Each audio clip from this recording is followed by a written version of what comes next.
A day of my life ng isang seaman's wife na kumakayo na parang marino. Papunta na ako ng office dyan at pagdating ko ng office, dumiretso kagad ako ng BDO. The whole day, papakita ko sa inyo ang aking buong araw na halos inubos ko lang sa pagpapalipat-lipat ng bangko.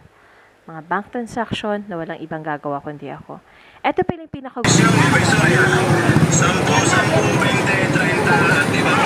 Ayan, after ko ng BDO, diretso naman ako ngayon ng BPI at naisipan ko ng sumakay dahil medyo nagmamadali ako dyan. Ayan, BPI na ako and as usual, maraming tao lagi sa BPI. Pagkalabas ko ng BPI, since malapit lang ang Metrobank, nilakad ko lang siya. Ayan, at walking distance lang naman si Metrobank. So again, this is my third bank for the day. So normally, ganun lang na uubos minsan yung oras ko or the whole morning ko sa mga bank transactions. So alam nyo na.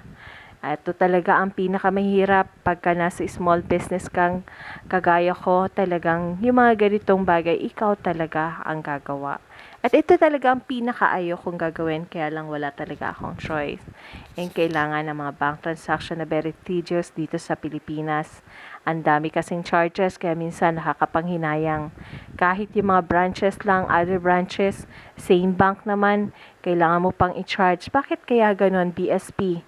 Baka naman may magagawa ka tungkol dito. I don't think ako lang ang umaangal sa mga ganito. Natapos ng buong araw ko at eto, pauwi na ako dyan. Dumaan muna ako sa bilihan ng cellphone dito dahil kinailangan ko magpalit ng case.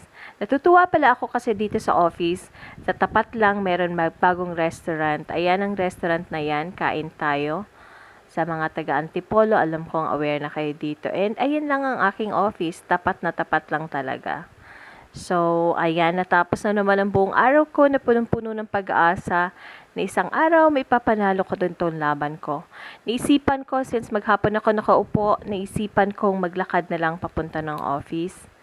And walking distance lang naman kasi ang sakayan ng tricycle papunta ng pauwi ng bahay. And that is for now, guys. Lagi po natin tatandaan, wag po tayong titigil. Makontento po tayo sa kung ano meron tayo sa buhay, pero wag po tayong titigil na mangarap na mapaganda ang ating buhay. Thank you for watching and see you in my next video. Bye for now!